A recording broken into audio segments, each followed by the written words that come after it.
Hey, good evening, everybody. This is Shawn Kelly, Into the Night podcast. We are on UPRN Radio 105.3 New Orleans. We're also on UFO Paranormal YouTube and all kinds of other stuff. But man, I got an exciting night tonight because I got my tech boss, Jason I Am Petro, Oh, alias Sledgehammer. How are you tonight, buddy? good evening. Good evening. I'm all right. How are you doing? Great. I hear you're down in North Carolina. Is that true? Yeah. And It's how's the weather, brother? warm. Warm? T-shirt weather. Yeah. When Did I you come do back any here, gold prospecting yet? I wish. I You wish. wish. Yeah, it's all work, no play. I'm Make telling me a you, if dull you boy. go on your lunchtime and grab a pan and buy some dirt or go get some dirt. Yeah, I'll have to check around the area, see what's up. No, seriously, dude. I mean, that's where the gold's at in North Carolina. But I got Jason on tonight, and we're gonna like put him on the spotlight tonight. Um, Uh-oh. yep. So Jason's been with me since 2013, and he is the biggest asset, one of the biggest assets on the group because he Oh, has thank you. all the equipment. And I also consider him a very good friend, almost like a brother. So this is going to be interesting tonight. Oh, So thanks. Jason, why don't you tell us a little bit about yourself? Well, I'm 35. I work a lot. No, I'm just kidding. Um, Well, do you want to know more of like my background for paranormal, or do you want to know my life story? Let me ask you Your life, a little bit of your life story. Don't give us an hour that. of that. No, I'm just like normal guy. I'm married. I have an 18 months old at home. He's awesome, and my wife's awesome. And I just get up, go to work, just like anybody else. And I started getting involved with paranormal stuff years ago, and then we'll get to that in a little bit. But hmm I'm just basic guy, just like everybody else that's out there. So there's nothing, crazy or special. It's Right. just a normal, hardworking guy. What are your hobbies, brother? Oh, my hobbies. Let's see. Probably my main hobby, which used to be more than a hobby, is being a musician. hmm I've been a guitar player for 22 years. I've been in plenty of bands, and we've gotten as far as working with producers, and had some music in the movie, and did all kinds of fun stuff playing on stages in all kinds of different states in front of tons and tons of people. And it was awesome. And music's always going to be a big part of my life. It's always been in my family bloodline. hmm Hopefully I could pass that on down to my son when he starts getting bigger. Hopefully he likes to pick something up. But Oh, dude, he's big now, man. He's big. I'm telling you, he's going to be 6'10" when he gets older. I'm telling you. right. Yeah, he's Yeah, big. He's getting he's a big. cutie too, man. He's a cutie. But I know that you wrote Chasing Prophecy. You're also on the podcast Chasing Prophecy with me, Jenny, and Trish. And Yep. so you wrote the opening song to it. Yes. How did you go by doing that? Tell our listeners how you go by, you know, doing that. Well, actually, the song that I chose for the Chasing Prophecy is a track that I wrote years ago. I want to say probably like 2010, 11, or 12, somewhere around there. I can't pinpoint it, but it's always been on a back burner because hmm I never knew what to do with it because it's not very long. It's short, but it was awesome. And it's like, well, I'll save it for that one time when, it'll speak to me. And then when we Right. started doing the show and, I was like, hey, check this out. And then, the dialogue just came to me and I hmm just found that track and I was like, this fits. No, This no, I'm fits. telling you, it's freaking awesome. And what was it? You that put the pictures together? Or was that Jenny that put the pictures together? For what? The Our intro on Chasing Prophecy. oh, she did that. She Yeah, did that's all. that. Yeah, Honest to God, that was an awesome job. Now, but now something that is pretty exciting. I have revamped the intro. hmm I've made it a lot heavier and a lot more just. modern heavy. Cool. And I just got to finish up some dialogue on it. And hopefully we'll have a new one here pretty soon within the next couple weeks. Sweet. How about mine? It's coming. It's It's coming. coming, yeah. Yeah, hopefully before the new year. But, Hey, that'd be a good Christmas present. yeah, it would be a nice, awesome Christmas present. Oh, So, we're going to talk a little bit paranormal. I have some questions here oh boy. that I want to ask you. So, be prepared. I got like 9 of them, maybe 50. I don't know. But what got you started in the paranormal field? Oh, well, we could take this all the way back to being a little guy. Mm-hmm. Back to my childhood. I had a couple experiences, stuff that when you're a kid would scare you, like you see stuff start moving around or you hear weird noises.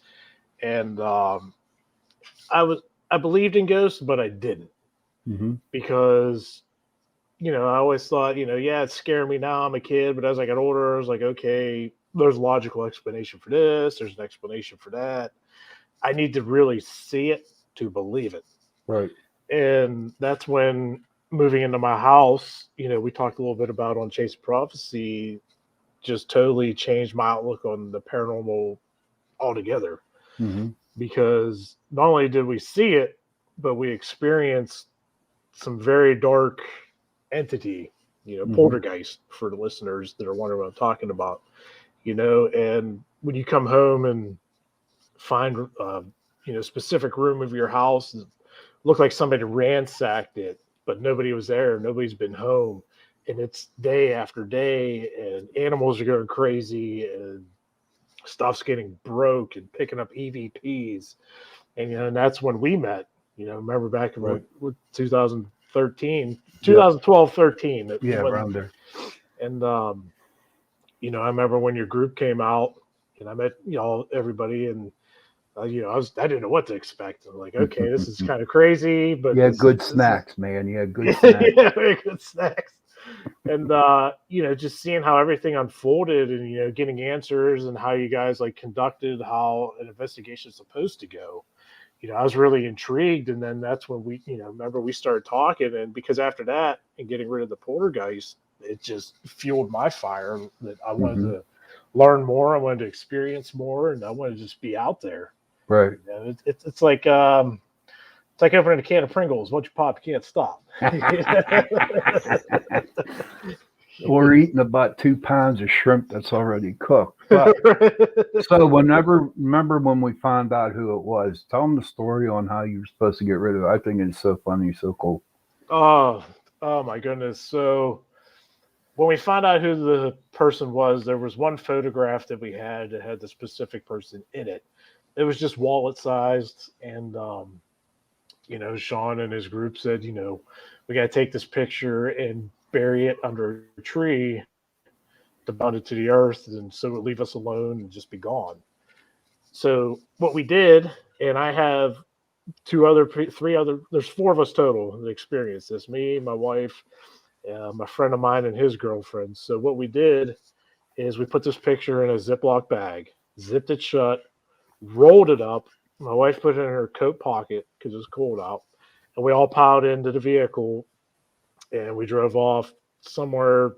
It was like half an hour away, like on the edge of the game lands or something. And we're driving up the road in the backcountry roads, and we see this kind of like a cutout.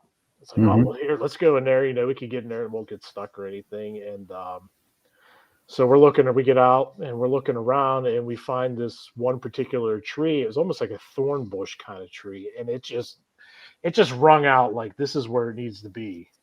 So we all, like I said, we all get out, we look around, we find this tree, we walk up to the tree.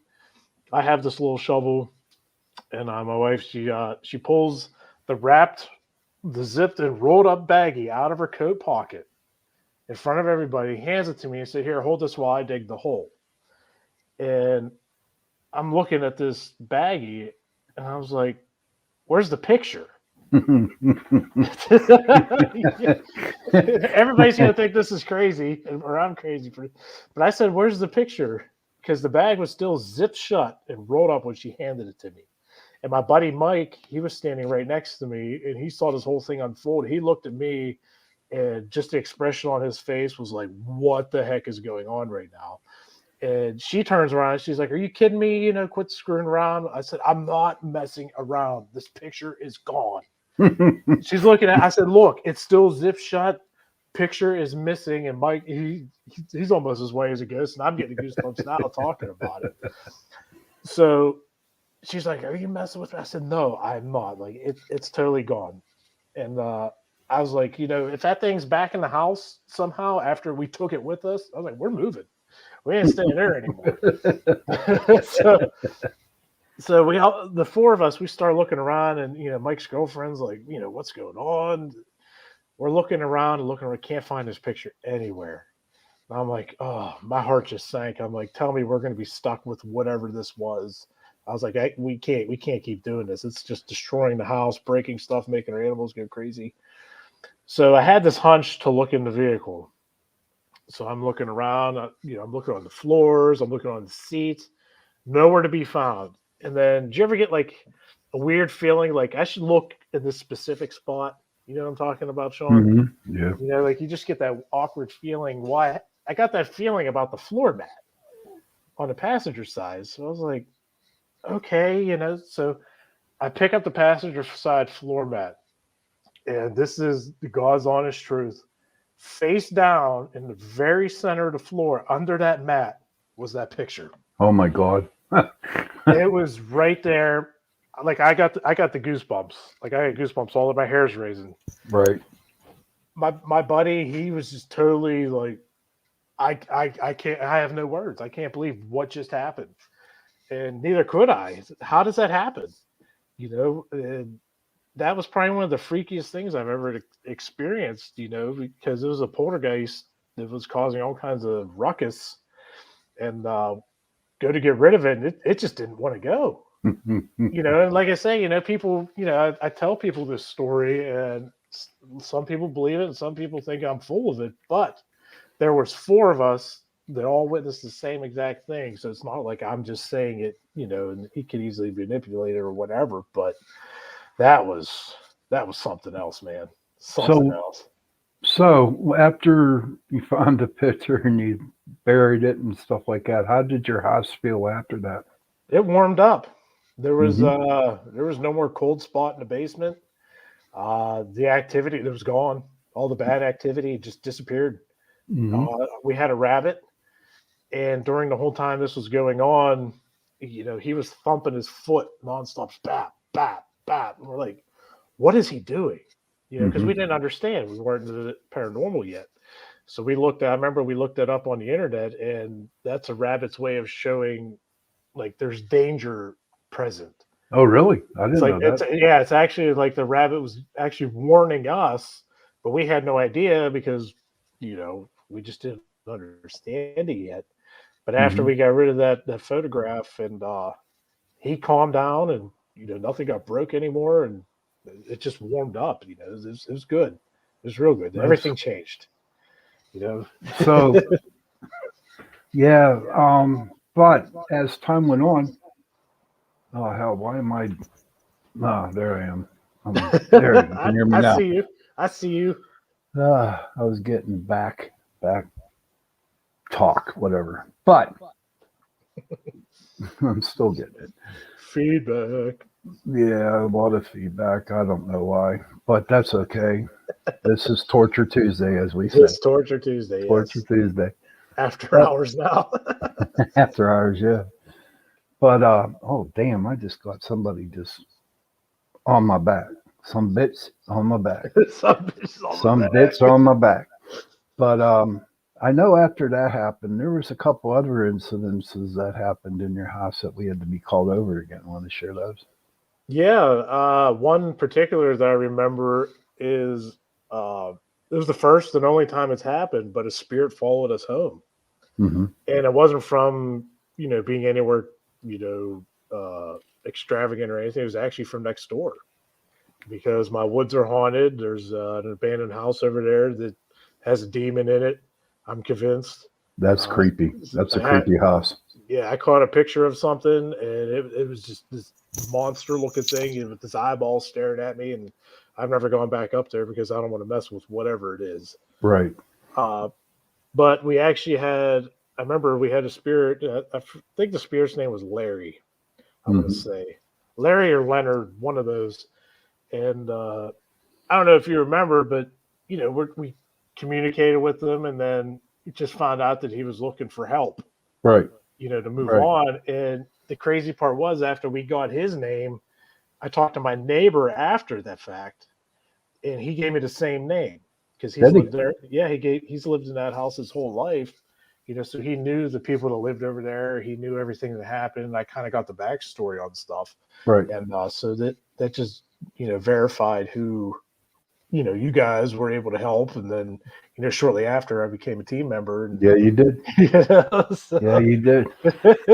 but there's just so much between that, and doors opening all the time, and lights and curtains, and it's nonstop. Just like that curtain that's flying behind you, huh? Do you got your ear on, or is your window open? No, that's the air conditioning in this That's hotel your. room. Yeah. Okay. I was just wondering about that. Yeah, right. It looks like a ghost is trying to fly out. That's what it looks like. So everybody, Jason is our tech guy for the group, along with Russell Brown. So, would you like to tell our listeners on what equipment that you like to use, or what you have, and kind of explain a little bit of it? Yeah, I'll go over some of it. First off, we'll start at the basics. When I joined the group, I had no idea about what was good equipment, what equipment did we need. So it's been a learning process over the last 8 years. But believe it or not, for the first, oh my goodness, long time, years, all I had was a K2 meter and a digital recorder, which is a Zoom H1 that I got for when I was doing music stuff. And it's probably about 15 years old now. It still works flawlessly. But the K2 meter, all that what that does is it detects electromagnetic fields or energy that could be close by. So with this meter on investigations, what we do is we'll go do a sweep of the house or the building to find old power lines, fluorescent lights, bad grounds before we even get started to investigate. Because if you have any of those factors, it can manipulate your meter, and you could get false positives Hmm. of spirit activity. So that's a very good piece of equipment. If anybody, the listeners, are interested in K2s, make sure you get one that's made in the United States. There's Why is that? Because the cheap Chinese knockoffs do not work, and they just go crazy, and people start believing stuff that's not even happening. Okay. But there's some very reputable supply websites like Ghost Hunters Equipment, Ghost Stop. That's just to name a couple. There's so many, but they're well known, and like I said, they deal USA made K2, so that's what you want to make sure you get. Hmm. And like I was saying, the digital recorder, I have a Zoom H1. They're about $100. I think nowadays they're maybe 119. But that has been, to me, proven one of the best pieces of equipment for EVPs that's out there. Well, And isn't it kind of like I know what you're talking about, and I've seen it in action, but isn't it kind of hard to do an EP session with it, knowing that it can pick up a car 2 blocks over? yes, that's the one downfall, but that could be with any good digital recorder as well. Because here's the difference: a lot of times with the uh, cheaper recorders, which there's nothing wrong with, but a lot of times the audio quality is not as good. Hmm. You get a lot more, you know, nasty background noise. The Zoom H1, that's a good like midline recorder. And like I said, I've been using it for years, and it's very sensitive, so it will pick up, a car that might be down the block, but it's clear. Right. Like it's not full of hums and hiss and white noise. There might just be a wee little bit that's easy to, eliminate when you're editing or trying to find, get rid of the noise to find if there's anything coming through. But, I've caught some of my best EVPs with this one device, as we heard on the Chasing Prophecy, the No Voice. Mm-hmm. That's a class A right there. Yeah, it is You beyond it. know, It's like a class trip, like quad A. yeah, right. But let me tell you something about we were on investigation up in Monroeville, and Doreen, who was in my group, she we did a walkthrough, and I'm going to share the story. It's pretty creepy. So I got a phone call from this guy's secretary, and this guy wanted to talk to us. So his wife, who was at work, she is a nurse. Okay, Okay. so she wasn't home, and he was leaving his house to go to work. So he pulled up to Moss Boulevard, I think it was. So no one's in his house, right? So he gets a phone call from his house Oh, jeez. with nobody in it. Oh, my. And it like kind of creeped him out. And it was like, what can this be? So he got to work and he played the message, and the message said, kill the nurse. What? Yeah, kill the nurse. Oh, just gave me the chills. Yes. And so what happened was we went out and we did the walkthrough, and Doreen, she's going all through the house doing an EVP session like we usually do through the walkthrough. So after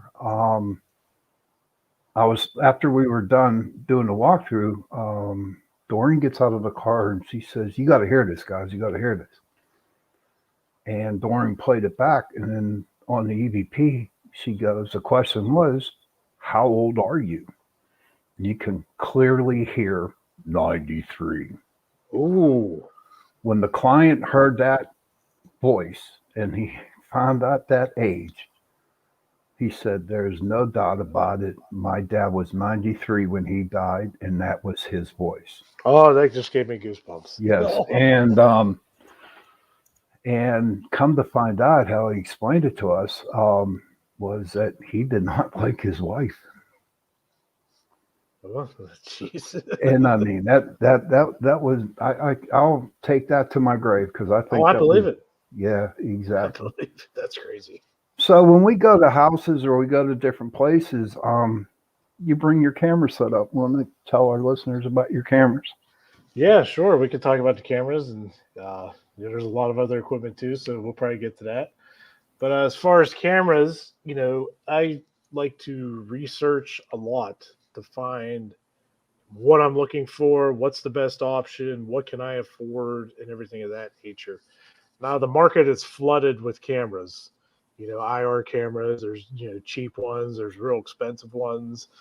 Uh, I personally am a fan of the Panasonic HCVX 981 series that has the IR night vision. Mm-hmm. They're 4K HDR cameras. Take SIM cards, and the quality of these cameras when you pair them with the proper IR light is just unmatched, I believe. Like you could be in a total pitch black room, and Shawn, you've seen it. Like they just light the whole room up, and it's just crystal clear. Mm-hmm. The microphones Yes. on them are great. So I actually picked up a couple of those, and what we'll do is we'll set one or two up as like static cameras in high activity areas, and then I'll walk around with the other one, because you never know what's going to happen or where it's going to happen. Right. So those are those cameras, and then also have full spectrum cameras. I have a couple of those. I have a Panasonic, I believe it's the FZ80 series that I got from one of the Ghost Supply places. I can't remember which one exactly, but what it is it's modified where they take out there's a filter that they take out so it can see all the whole light spectrum, UV and Right. infrared and everything. And when you pair that with an IR light or a full spectrum light, you can get some pretty fantastic results. You do As, have awesome pictures on it. Thanks. Yeah, and with the full spectrum, that's the one that has like a purple hue to it. So everything's kind of purple. I'm assuming that's because it absorbs all the light. I'm not exactly sure. I don't know the science behind all that, but I got a good one of those, and I also have a small like action cam version. Mm-hmm. Those are pretty popular. So what I'll do, as I was talking about the Panasonic cameras, when I'm walking around with one, I'll also have the point of view full spectrum on the same. Um, what I want to say. I what is it? The PM1 is what it is. It's a camera holder, and it's got these arms that were custom made with 3D printers, and you can put up to like 5 devices on them. Yeah, So, that's cool. yes. You So look like actually, something from Star Wars, dude. yeah. So I'll actually use the POV camera as a regular camera instead of a video camera when I'm running the night vision. So that way, when I walk into a room, I can snap pictures in full spectrum and capture the IR night vision with the high def camera. Mm-hmm. So that's then I got a couple cheap ones, but they're just yeah. Maybe next week, say some prophecy. You can take a picture of all your equipment and look. Yeah, Ladies right. and gentlemen, I'm telling you what, he is loaded. So, but he's a very good tech dude, and Oh, thanks. I mean, seriously, he's like one of the best. And along with Russell Round, just in case Russell's listening, you know, Russell's good. I mean, I am very, very fortunate. I've had the group since 2006, and I've had over 150 people in my group. They rotated in and out. And I have to say that the group I have right now is the best. I mean, I'll put this our paranormal group up against any other paranormal group, and I'll tell you why our group is good is because we not cheat, we treat our clients with respect. We treat the spirits with respect. So again, like I say every time I'm on my show, if you treat the spirits with respect in return, they will respect you, and that is the secret to ghost hunting. Um, so tell us about the little gadgets that you got along with Oh. your camera. Well, other than those cameras, I also have two other sets of cameras that are surveillance cameras. And I wasn't sure what kind of surveillance cameras to go with. Um, and I actually got these ones from, believe it or not, Harbor Freight, the Cobra 4 channel. Hmm. And I didn't have a lot of faith in them at first. I'm going to be honest with you. It's Harbor Freight. Some stuff's hit and miss. And I Right. was like, it's a cheap surveillance setup. But after using the first setup, because it comes with 2 cameras and a live monitor, so you can watch it and record it, and I started capturing stuff on it, I was actually kind of blown away. So I actually bought another one when they went on sale again. So now when we do our bigger investigations, I'll set up 4 cameras just running nonstop. And let me tell you, that's fun to review about a whole weekend's worth of footage from 4 cameras. But as far as little gadgets, I run a laser grid, which is really cool because if something breaks the laser pattern, you'll see it. If it's a very powerful spirit, you'll see it with on camera or whatever. A lot of times though, we can't see it, which is crazy. People are like, oh, why you got this laser grid? You never see nothing, this and that. And it's like, well, you got to look past seeing it with your own eyes, and you got to resort to reviewing your footage and watching it, because you might see discrepancies in the grid that you didn't see, and so you might have something. Um, so I got that. We have motion detectors. Those are good to set up in case somebody goes walking by, and you can be like, oh, there's something in the other room. You can run in there, investigate it. Let me think. I got so much stuff. I'm trying to remember. Remember, it's only a 45-minute show, brother. Yeah, I know. IR lights. You want to get good IR lights. I've tried several out. I got big ones for outside, that'll light up the side of whole buildings and the streets, and it's pretty intense. And then I got smaller ones for indoors, and you got to know how to do it appropriately. REM pod. Hmm. Thank you, Augie. I almost forgot about that for a second. The REM pod's actually a pretty cool device because unless something gets right up on it to break its own EMF field, nothing will happen. But when it does, it's really exciting because I had my REM pod, I think, for a couple months, and just nothing was happening. To the point that I thought it might have been a dud or it might have been Hmm. something wrong with it.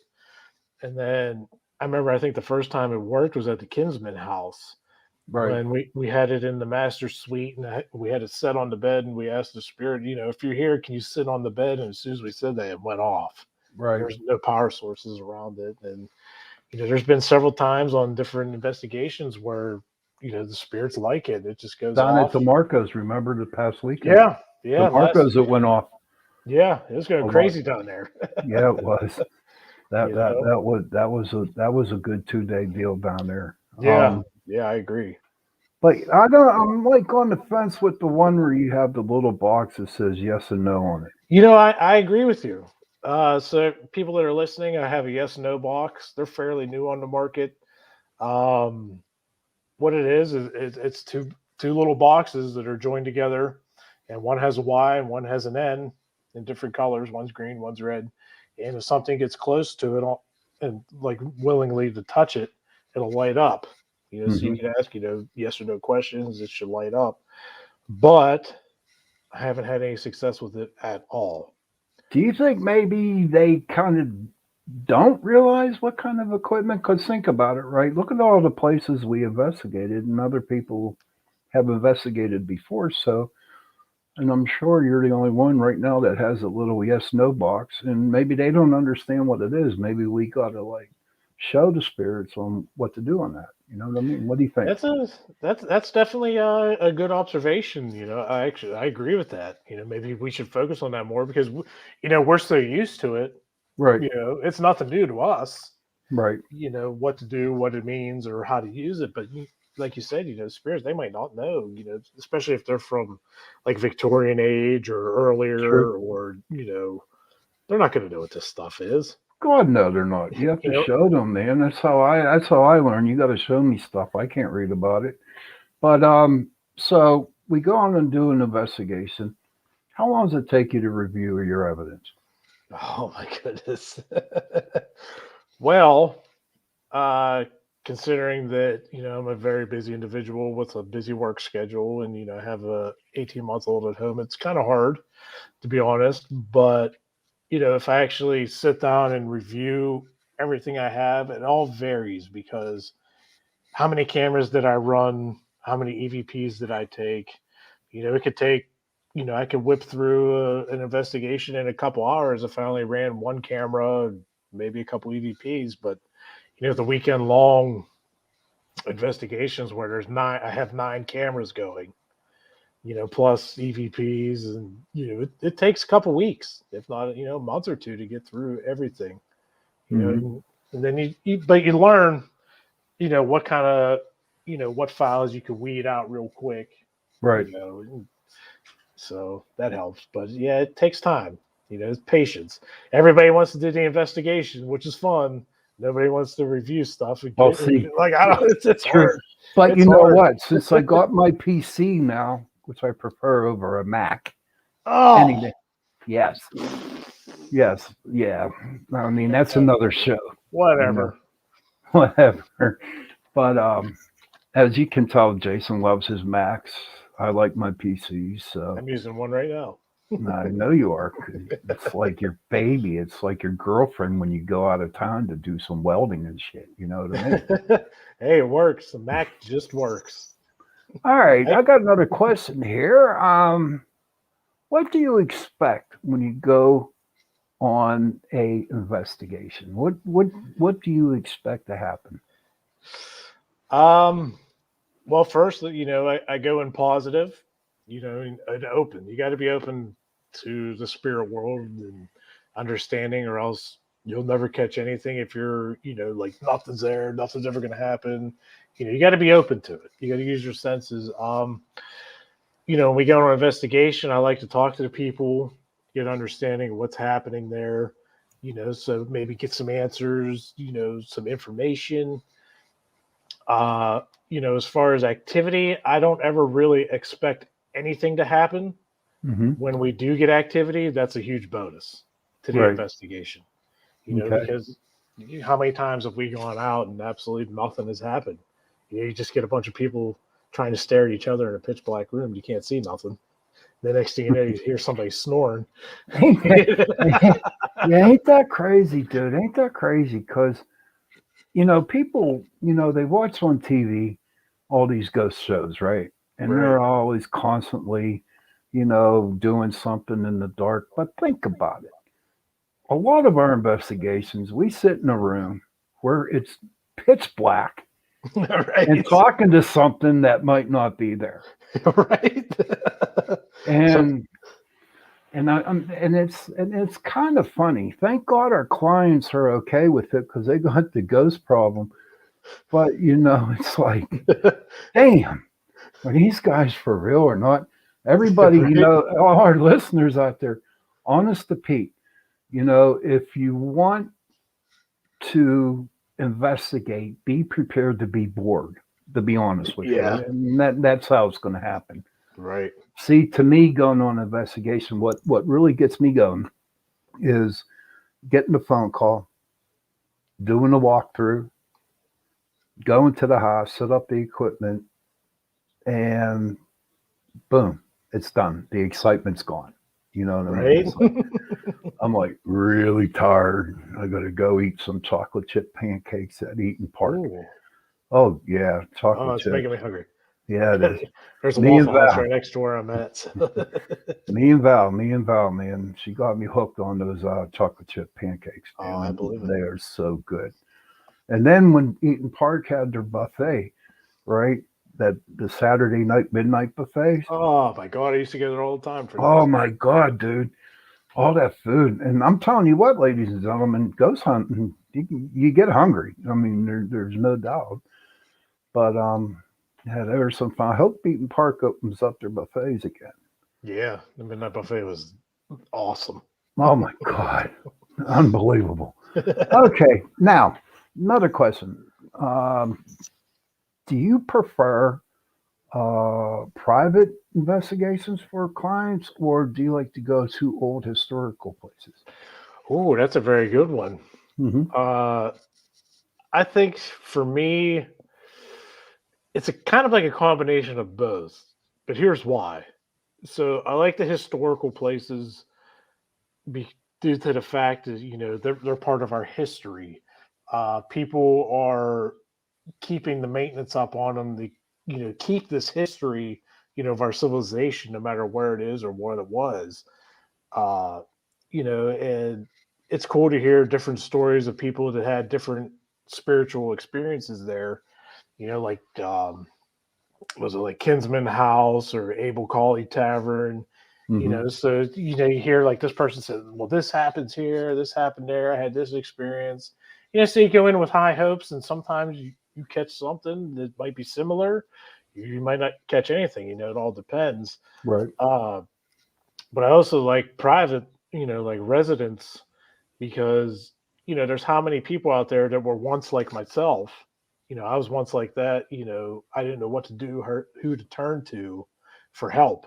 Way back when all the spiritual activities started happening that was negative. If Hmm. it's all positive, it's not a big deal. But when it's getting Right. crazy and destroying stuff and causing chaos, it's got to go. And now being an investigator for so many years and with all the experience, being able to help other people out, figure it out if it could have been, lighting fluorescent lights that were messing with them or bad electrical, or finding out if it is actual spirit activity and helping Right. them understand it better. So it's Hmm. definitely exciting on both boards. If I had to absolutely choose, I'd probably go with the private Yeah, me investigations. too. I mean, Yeah. that's what Pittsburgh Paranormal Society was built on, really. Yeah. Is helping clients out. To me, going and my second best would probably be a cemetery. Old Okay. houses. I like to listen to the history of it, but private residence is where what I think is the best because it's really really cool when you find out that they have a peace of mind. Hmm. When we leave. You know what I Yeah. mean, and it's good. Now, tell them about. Give them the story about the Bel Air house. Oh, Me and gee. you were down the cellar. Ladies and gentlemen, you got to hear this one. This one was crazy, man. Oh my God. Now, So, before I'm going to set the stage real quick. Jason's like 6'5", and I'm 6'5". He's a big boy. He's like Herman Munster almost. Okay, and I'm like 6'1.5". So we'll go from there. Go ahead, buddy. So the Belair House it's a hit or miss kind of place. Okay, so we were there twice. The owners even told us some weekends the place is super active, other weekends it's not, because it takes energy, and just like us, you get tired, and you got to rebuild your energy. So we were there in the fall of last year, and nothing crazy happened. So then we had the idea we should go back, and we were all on the fence because there wasn't a whole activity, and it's like, do we want to go? It's just, it costs money and stuff, and everybody's schedule and trying to go for a whole weekend. And so we decided to do it. So we went back in February, and so I'll just get straight to the fun Yeah, parts, because if get you want to right know here, about the bud. other stuff, I'm going to jump right in. So Shawn and I were in the basement, and the basement was separated into like three sections. There was the first main basement, which was real long. There was a doorway into another squared off kind of basement. Then there was another room behind it, which is where the portal was that spirits were channeling through. And so we're down there. And it's like 2 a.m. It's real Yeah, it late. was tired. Yeah. And, it's like, hey, let's go do a K2 EVP session down in the basement. Okay, so we go down there, and I'm sitting on the left side of the squared off basement, and then that room's right behind me with like a little passageway in between. And Shawn's sitting to my right. And so, so I got surveillance cameras running, and I had my full spectrum camera running. As we're going to start this EVP K2 session. So we're just chit chatting for a minute. And then I heard a shuffling noise from behind me. It was totally odd sounding. And I was like, Shawn, did you hear that? And he's like, hear what? And then all of a sudden, the shuffling, whatever it was, ran up from the back room and stopped right on me. It scared the living crap out of me. I jumped, like I just catapulted out of my chair on the Shawn. I landed right in on On my lap. him. He starts yelling, like, what's going on? I said, Seriously, dude, man. something just ran up on me. I my, mean, my adrenaline was pumping. oh my God, you should have Oh, seen it, dude. If we, it was wow, unbelievable. he was white as a ghost, but man, he got scared, and I was like, yeah, it's about time he got scared. I got scared, and I was like, and then I just wanted more. Like I wanted to hunt this thing down, Oh my whatever it God, that was. was something. But the first time that we went to the Bel Air House in October, I remember we were there for 2 nights, and the first night, was really like not too busy. It wasn't a lot of stuff. It was pretty calm. It was fun. The first night was like had a fun atmosphere. Then the second night, ladies and Yeah, gentlemen, I tell you not, I could actually feel. You could actually feel the house turn from happiness to pure evil. It was unbelievable. It was one of the worst yeah, feelings I had. That was really really creepy. yeah. And but that like scared the shit out of me. I just did not like the vibe that I had in that house, man. I was like, oh man, I'm gonna be working Yeah, I think that overtime was. here and Yeah, I think that was probably one of our determining factors of actually going back the second time, is because we had that experience. We didn't have a whole lot of physical experience caught on camera, but we had right. the experience of everybody noticing that the house went from we're all having a good time and it's happy the first night, and then that second night, like you said, it was just It was dark. bad. It was just real. We're like, maybe we should go back because there definitely Mhm. was something. Oh my God, yeah. I mean Yeah, it was just, that was a freaky night. But I know for me, when I go on investigations, a lot of people want video, they want audio and stuff like that, like for good evidence. But like I tell people, 99% of the time, it's not so much what you get on video, but that personal experience you get when you're right. there at the house. How do you agree with that? Yeah, I do. Because like a lot of times you might not catch anything on camera or whatever, but if you use your physical senses, sight, hearing, smell, if you feel something, Hmm. that experience will stick with you, forever. Right. even if you didn't catch anything on camera or on audio, it's like you said, it's all about the actual experience of it. And until people experience it, they might not know, what it is, or, what they could be missing, or the excitement, Right. so.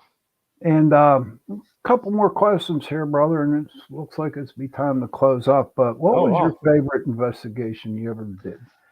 Oh my. So that's got to be.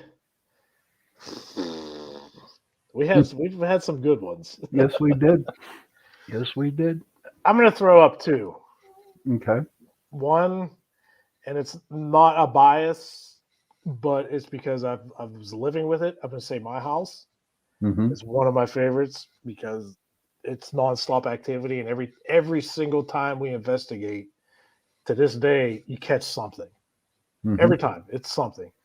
And then the second one I would say would be the second trip to the Bel Air house. We Mm-hmm. had just an immense amount of activity that whole weekend. Right. So I would say those are my top two as of right now. As of right now, I'm still looking for that scare factor. I'm still. scare factor. You jumped out of your damn chair and landed in my Yes. lap, dude.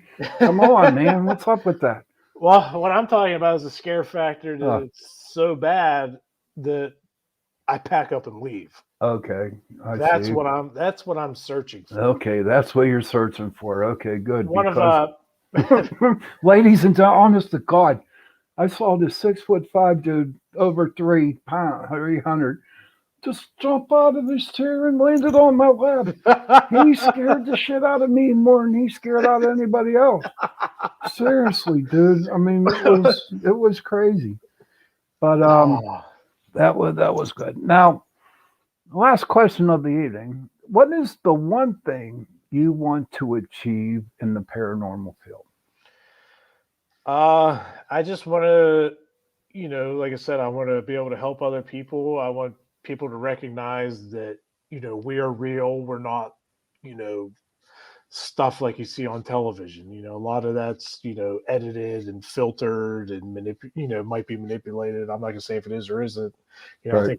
think we all know what TV is, but I want people to, be able to contact us knowing that we're going to do our best to help them. We're going to provide the real evidence that we get, just, that's about it. Hmm. Just as long as we can help people out and, be known that we just provide the real raw footage. Right. We don't sugarcoat anything. We don't, manipulate anything. And, Mm-mm. what we get is the real deal, you know, because, Hmm. there's so many with the internet. It's so easy for people to make videos and make stuff happen and all that jazz. And, we're not about that. No, So, no, we're not. We're like definitely for real. so I think And that's like our thing. yes, we're for real. I mean, and like I said at the beginning, we got the awesome group. Now, I know before when you joined PPS, before that, back in 2006 when I started, there was a lot of what can I say? A lot of groups didn't like other groups. Do you know what I mean? It was like if we Yeah. got something good, they wanted something better, and they were always jealous, and they did It's like whatever they could, competition. basically. But I never believed in that. I always believed that if another group needed help, that we would help them. But Yeah. so my question to you is, what do you think of paranormal unity? Uh, well, as of nowadays, compared to like when you first started, I feel like now a lot more people are understanding paranormal. A lot of groups are actually working together, which is Hmm. good. It's really good to see that, just seeing like other groups and even in other countries just uniting. Right. You can go to Facebook pages, and talk to paranormal groups from Yorkshire, Hmm. and they're more than happy to talk to you. And the competition factor is getting lower and lower and lower. You And know, I think that's because people are realizing that we're in here to help people and help other people. It's not so much about the picture no more. And I've been in the business for what, over 30 years, but actually been ghost hunting for 16 years now. And I've seen a major change in the paranormal field, and Yeah. it's really, really nice. It just seems like at the beginning when TAPS came out, everyone had to be a TAPS family member, and it to me, I was like, no, I'm no TAPS family member, and I got shunned on that. I mean, literally, I got blasted by all kinds of paranormal groups because I didn't go by their rules. And their Oh, big yeah. rule was they did not believe in orbs. You know what I mean? And at that time, I believed in orbs. I was at the point. I'm Irish, all right. I'm what 94% Irish, and no one's going to tell me what to freaking do. You know what I mean? Start Just like fighting. my group, but it's my own thing. But I do like to. I like seeing people work together. I don't like people fighting. Different groups Yeah. together. So. But what do you think we should be investigating coming up? I will tell you this: I have a walkthrough tomorrow from a past customer. Um, Oh, okay. yeah, then I got one on Friday, and then I'm setting up a another investigation for us to go on. It's a building out on Route 8. It's a school building. In fact, at one time Oh, I had a yeah, it is. I had my office out there okay. because at the time after I did Raw Fear, I started Paranormal Pittsburgh, which was a TV show, and my office was out there, and so I contacted the dude, where he contacted me, and he sent me some videos of all these orbs going crazy in the building. So I think it's going to be definitely a very, very interesting one. Yeah, that Um, sounds cool. so yeah, it's 12:01 a.m. So we're going to be getting out of here soon. But so, do you have any advice for people who want to start out investigating ghosts? Yeah, I do actually. If you want to reach out to a paranormal group, if you're really interested in it, I don't recommend doing it by yourself with no experience, because there's too many times that we've encountered this before where people are unsure of what they're doing and they end up doing something wrong, and then something ends up coming through that shouldn't have, and then we got to go in and get rid of this thing, whatever it could be. So my main advice is, if anybody's interested in it, contact on Facebook or whatever, contact a local paranormal group wherever you're located at across the world. They're everywhere. Because they'll have more experience, and then we all got to start somewhere. Right. A lot of times groups will be like, they might not be able to take you out for a while because it might be all strictly private stuff. But Hmm. something we like to do is, if we get like a bigger investigation or a historical place, we'll take people that are interested, to teach them, Right. the right way Exactly. than from the wrong way, because like I said, you don't want to end up having something cross over that shouldn't have because you didn't know what you were doing. Exactly. Very good. Very good advice. Um, and I also like to tell people too, ask questions. Find somebody that knows what they're doing and ask a lot of questions, Yeah. and they will answer them for you. Yeah, especially like I said, nowadays, since the competition level's going down, more people are willing to help other people that are interested. Hmm. So And then we got to get Jenny Nicosia to come on with one of our investigations. we've been We trying I that for hope how long now? over a year now, so hopefully she'll Yeah, get on and we'll get her on one. But yeah, she hey, needs to come listen, on. brother, I want to thank you for being on. Hey, thanks for having me. Appreciate it. I appreciate you being on, and stay safe in North Carolina and have a safe trip home. Thanks. We'll do. We'll do. All right, Happy everybody. Torture That Tuesday. happy Torture Tuesday. It was a good Torture Tuesday. Yeah. But I want to thank everybody for listening into the show, and so we're going to close for now. So we just got to wait for Joe to come in and clear us out. So we'll continue talking until Joe comes in. Yeah. Well, once I get that intro put together,